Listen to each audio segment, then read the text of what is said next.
나폴레온 힐의 성공의 법칙.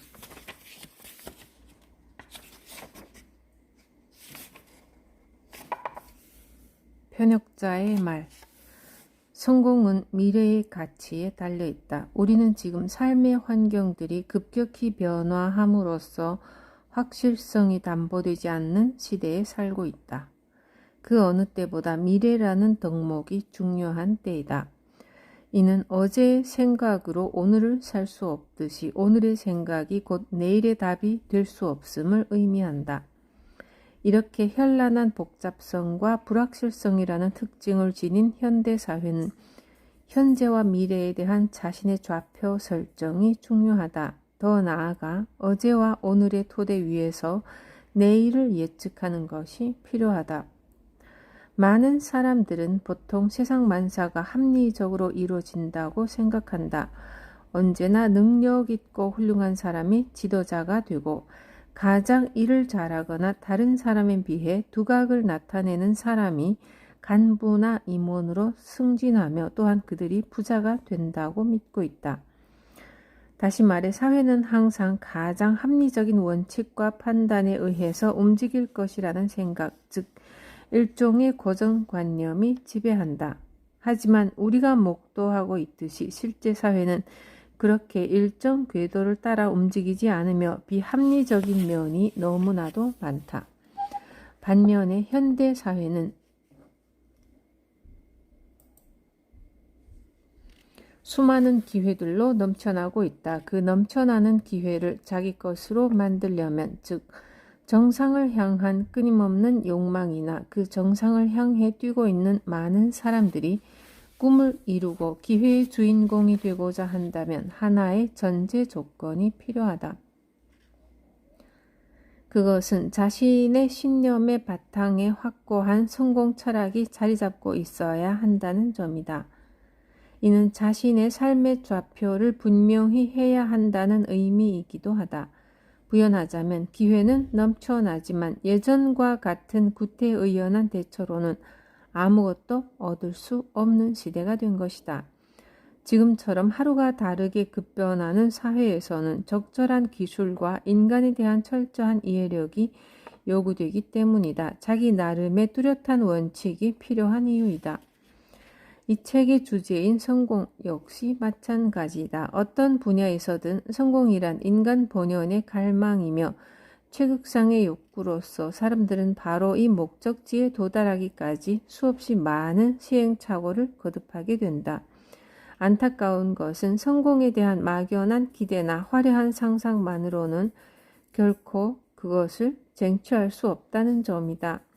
성공의 정의가 어떤 뜻을 세워 목적을 달성하고 사회적 지위나 부를 얻는 것이라고 생각한다면 그 성공이란 진부한 타당성을 과감히 떨쳐버리고 낯선 세계를 향해 보다 도발적이고 적극적인 자세로 임하는 자의 것이다.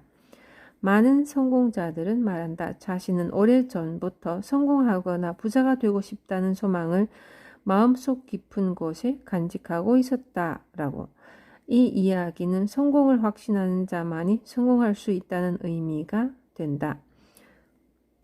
결국 치열한 삶의 현장에서 성공을 제1의 목표로 매진하고 있는 사람들에게 그 성공을 하나의 실체로 가시화할 수 있는 원칙이 주어지고 그것을 확신할 수 있다면 그들의 성공을 향한 발걸음은 훨씬 가벼워질 것이라는 점은 분명하다. 당신이 지금 손에 쥐고 있는 이 책은 많은 내용을 담고 있다. 바로 성공의 원칙을 다루고 있다. 이 책은 자기 개발과 관련된 분야에서 시대를 초월하여 독자들의 꾸준한 사랑을 받고 있는 이미 고전의 반열에 오른 책이다. 그러나 이 책은 한 걸음 더 나아가 성공과 부의 원리를 당신의 문제와 결부시키고 당신의 문제에 깊이 공감하며 그 같은 문제에 관해 지혜의 신과도 같은 충고를 해줄 수 있는 남다른 능력을 가진 책이다. 이 책의 저자인 나폴레온 힐은 1883년 버지니아주 남서부의 와이즈 카운티라는 작은 마을에서 가난한 대장간 집의 아들로 태어났다. 12세가 되기 전 일찌감치 어머니를 여의고 친척들에 의지해 자라야 했을 만큼 그의 어린 시절은 빈곤과 역경으로 점철된 것이었다. 다행스럽게도 그에게는 계모였지만 침착하고 인내심 강한 어머니가 있었다. 그녀는 힐이 잘못된 길에 빠지지 않고 교육을 받을 수 있도록 이끌어 주었으며 그가 더 높은 삶의 목표를 세울 수 있게 도와주었다.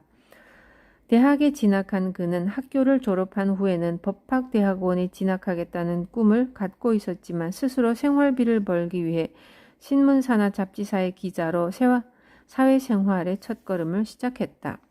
그런데 그 올챙이 기자 시절의 한 인터뷰에서 당대의 대성공자 앤드류 카네기를 만나면서 그의 인생은 송두리째 바뀌게 된다. 철강왕으로 더 알려진 카네기와의 만남을 계기로 나폴레온 힐의 삶은 전혀 예기치 않는 방향으로 턴을 하게 된다. 그때가 1908년 가을이었다. 당대의 거인 카네기는 젊은 기자인 나폴레온 힐을 친히 그의 피츠버그 저택으로 초대했고 두 사람은 실제로 사흘 동안 연속해서 만남을 가지게 된다. 그 당시 이미 노인이었던 카네기는 자기 개발의 대가들이 걸었던 삶을 낭만적으로 들려주었고 이들의 사상이 여러 세기에 걸쳐 우리 문명에 미쳤던 영향에 관해 자세히 이야기한다. 카네기의 이야기는 젊은 나폴레온 힐에게 깊은 감동을 주었다. 그리고 그는 카네기의 요청만으로 만인이 활용할 수 있는 성공 비결의 체계화에 착수하게 된다. 우선 카네기가 주선해준 당대의 성공자 507명을 한 사람 한 사람씩 만나 그들로부터 성공의 비결을 듣고 그것을 정리하기 시작한다. 그로부터 즉 카네기와의 만남 이후 장장 14년 만인 1922년에 나폴레온 힐은 The Science of Personal Achievement라는 최초의 성공 프로그램을 마무리한다. 이후 프로그램을 더욱 보완하여 다시 6년 후, 그러니까 카네기와 약속한 20년 후인 1928년에 전 8권으로 된 성공의 법칙을 완성한다. 드디어 나폴레온 힐은 카네기와의 약속을 지키게 된 것이다.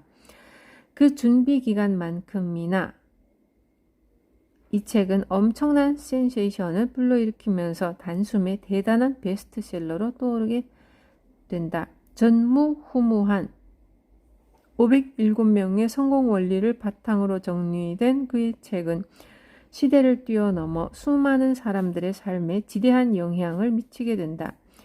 여러분이 지금 들고 있는 이 책은 그 성공의 법칙을 텍스트로 하고 있다. 그러므로 여러분은 한 사람이 무려 20년이라는 세월을 열정을 다해 펴낸 책을 보고 있는 것이다. 그 뒤 1930년대에 미국에는 대공황이 엄습한다. 이때 나폴레온 힐은 백악관에서 프랭클린 루스벨트 대통령의 보좌관으로 종사하면서 경제 부흥에 주력하는 한편 시리에 빠진 사람들을 동기부여시킬 목적과 자신의 프로그램을 세계에 보급할 생각으로 기존 성공의 법칙에 보급한 책의 집필에 착수한다. 그 책이 바로 1937년에 출간한 생각하라 그리고 부자가 되어라 이다. 이 책도 역시 큰 베스트셀러가 되면서 많은 사람들의 기억에 남는 책이 되었다. 이후에도 나폴레온 힐은 많은 책을 펴냄으로써 자신의 철학을 전파해 나간다. 그가 78세가 되는 1960년에는 클레멘트 스톤이라는 사람과 손잡고 프로그램을 완성한다. 이는 카네기와의 만남 이후 실로 52년 후의 일이다. 그로부터 10년 후인 1970년 11월에 나폴레온 힐은 사우스캐롤라이나 주의 콜롬비아에서 88세를 일기로 그의 파란만장했던 삶을 마친다. 인류에게 영원히 살아있는 성공 철학을 유산으로 남긴 채 그는 우리 곁을 떠난 것이다.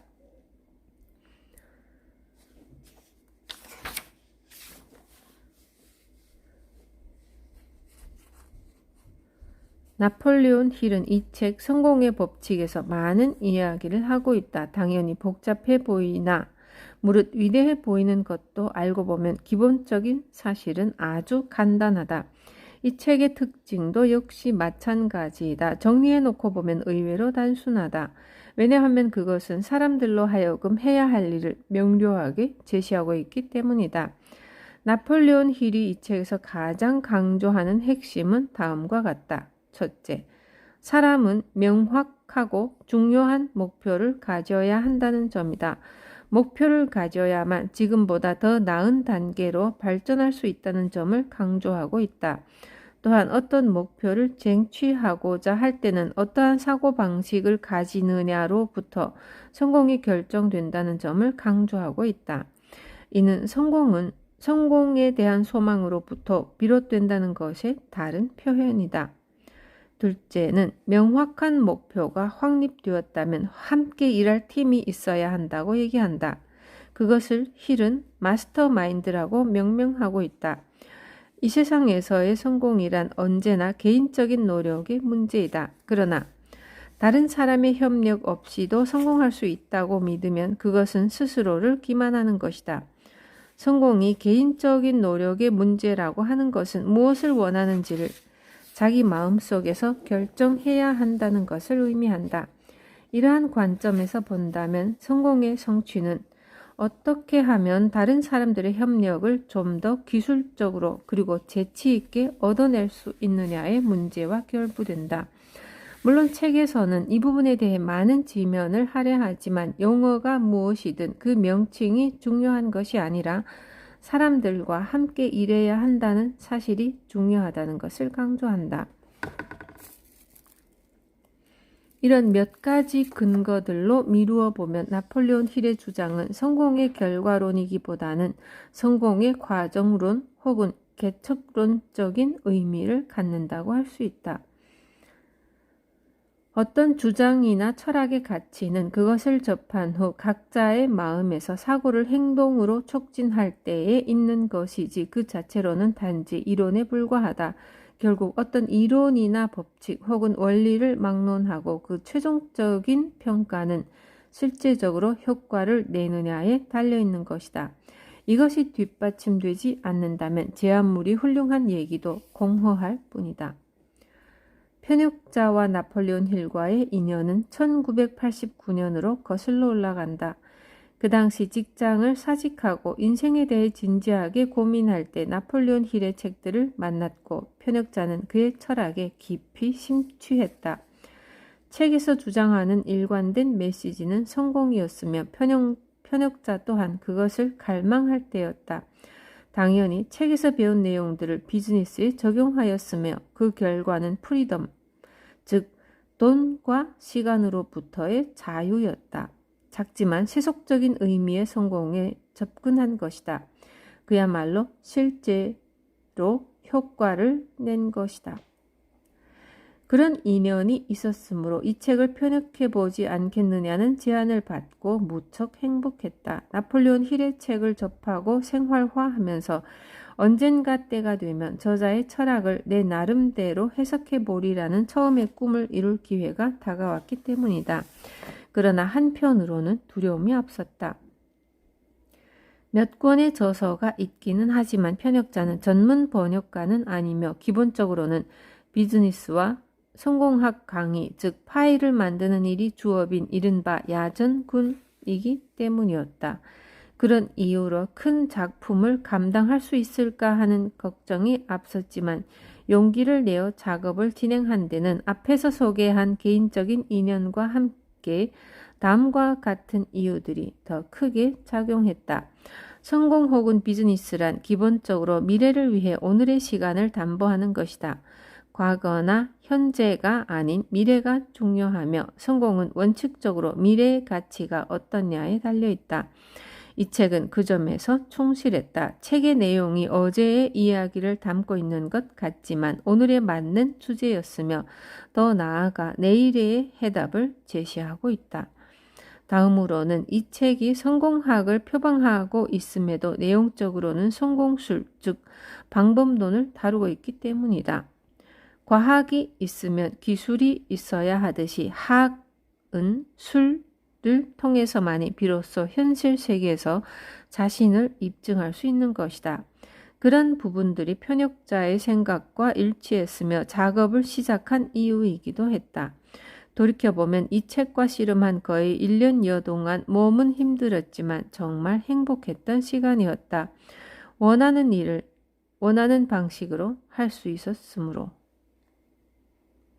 물론 편역 작업은 쉽지 않았다. 대개의 고전이 그러하듯이 전달하고자 하는 좋은 메시지에도 불구하고 딱딱하다는 점과 지나치게 현학적인 표현으로 이루어져 있다는 것, 그리고 예문 등이 요즘과는 약간 거리가 있다는 점 등이 문제였다. 간단히 말해서 삼국지를 원문대로 읽으라면 쉽지 않은 것과 같은 이치로 일반 독자들이 나폴레온 힐의 철학에 쉽게 접근하도록 하는 것이 편역의 관건이었다.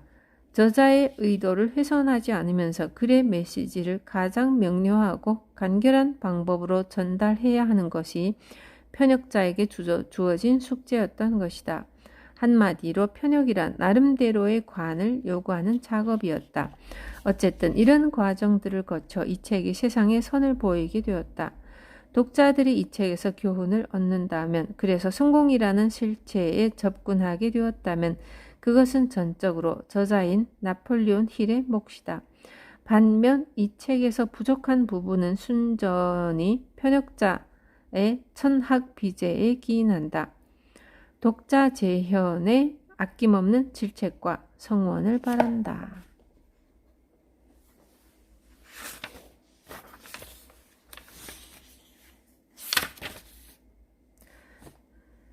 나폴레온 힐 저자의 말.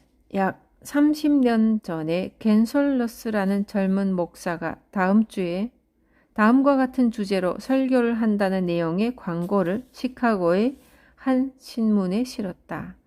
만약 나에게 100만 달러가 생긴다면 무엇을 할 것인가? 이 광고가 당시 통조림의 왕이라 불린 자산가 필립 디 아머의 눈에 띄었으며 그는 이 설교를 들어보기로 하였다. 설교에서 목사는 젊은이들에게 이론적인 교육보다는 실용적으로 사고하는 능력을 배양하는 교육 방식으로 기술학교를 세우고 싶다고 하였다. 그 학교에서 학생들은 행하는 가운데 배우게 될 것이라고 하였다. 이 목사는 만약 내게 100만 달러가 있다면 나는 그런 학교를 세우겠다라고 하였다. 설교가 끝난 후 아머는 설교단상으로 다가가 자신을 소개하고 저는 당신이 설교대로 뜻을 이룰 것을 믿습니다. 내일 아침 제 사무실로 오신다면 당신이 원하는 100만 달러를 기증하겠습니다. 라고 제의하였다. 실질적인 계획을 세우고 실천하는 자에게는 충분한 자금이 생기게 마련이다. 이것이 바로 미국 학교 중 실용적인 교육으로 유명한 아머 공과대학의 시초이다. 이 학교는 한 젊은이의 상상력에서 비롯되었으며 만약 그의 상상과 필립 아머의 자금이 없었다면 그 젊은 목사의 이름은 그가 활동하고 있는 조그만 시골 외에는 알려지지도 않았을 것이다. 거대한 철도 회사, 명망 있는 경영기관, 거대 기업과 위대한 발명은 바로 한 사람의 상상력에서 시작되었다. 울워스는 할인점인 5&10센트 스토어를 설립 계획을 상상하였고 결국 현실이 되었을 뿐 아니라 수백만 달러를 벌어들였다. 토머스 에디슨의 녹음기, 활동 사진, 그리고 백열 전구 및 기타 여러 발명품들도 그의 상상력에서 비롯되어 현실화되었다. 시카고 대화재 당시 수많은 상점이 불에 타 잿더미로 변했고 상인들은 비탄에 잠겨 대부분 다른 도시로 가서 새로 시작하는 길을 택했지만 마셜 필드는 상상 속에서 자신의 상점이 불탄 바로 그 자리에 세계적인 상점이 들어서는 것을 보았다. 그의 상상은 결국 현실이 되었다.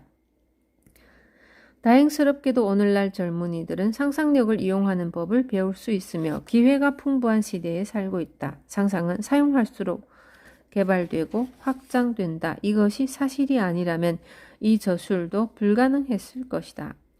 결국 이 책도 앤드류 카네기와의 취재 중 그가 우연히 던진 한마디에서 내가 얻은 영감으로부터 비롯된 상상의 산물이기 때문이다. 여러분이 어디에 있고 어떤 사람이고 어떤 직업에 종사하든 상상력의 개발과 사용을 통해 더 생산적인 방법으로 더욱 유용한 존재가 될 수 있다. 성공은 개인의 노력에 달려 있다. 여기에는 예외가 있을 수 없다. 그러나 타인과의 협력 없이 성공할 수 있다고 믿는다면 이는 자기 기만에 지나지 않을 것이다. 성공이 개인 노력의 산물이라 함은 자신이 원하는 바가 무엇인지 상상을 통해 스스로 파악해야 한다는 점에서만 그러한 것이다. 그 결정에 필요한 것이 바로 상상력이다. 이후 성공의 시련은 기술적이고 세련되게 타인으로부터 협력을 끌어내는 데 달려 있다. 타인의 협력을 확보하기 전에, 타인으로부터 협력을 요청하기 전에 반드시 먼저 그들과 협력할 의지를 보여야 할 것이다.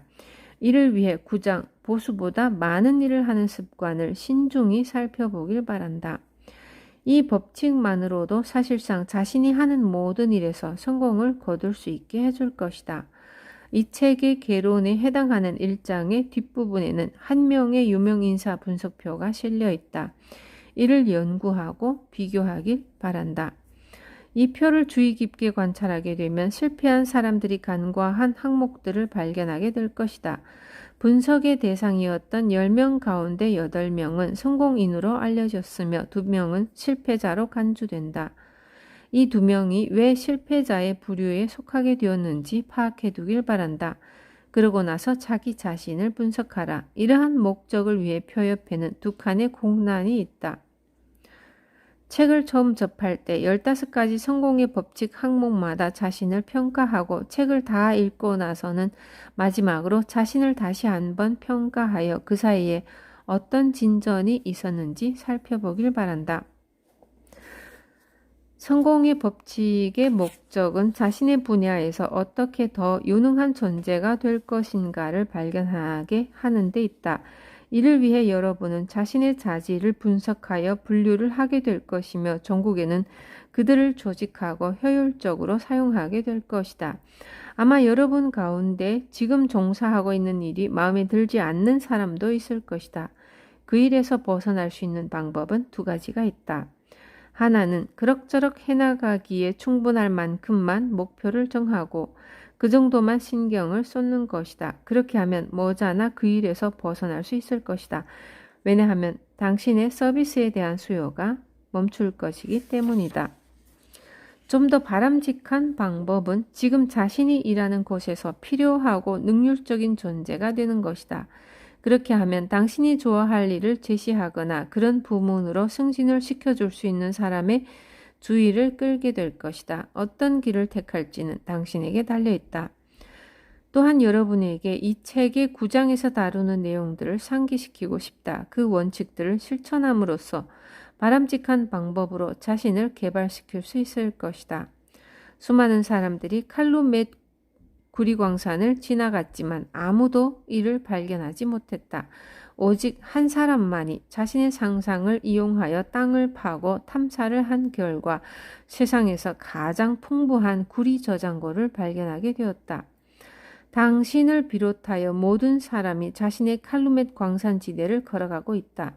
발견은 탐사와 상상력의 사용에 달려 있다. 성공의 15가지 법칙은 여러분을 칼루멧으로 이끌어 줄 것인데 바로 지금 당신이 속하고 있는 업무에서 자신이 광산지대에 올라서 있다는 것을 깨닫고 놀라게 될 것이다.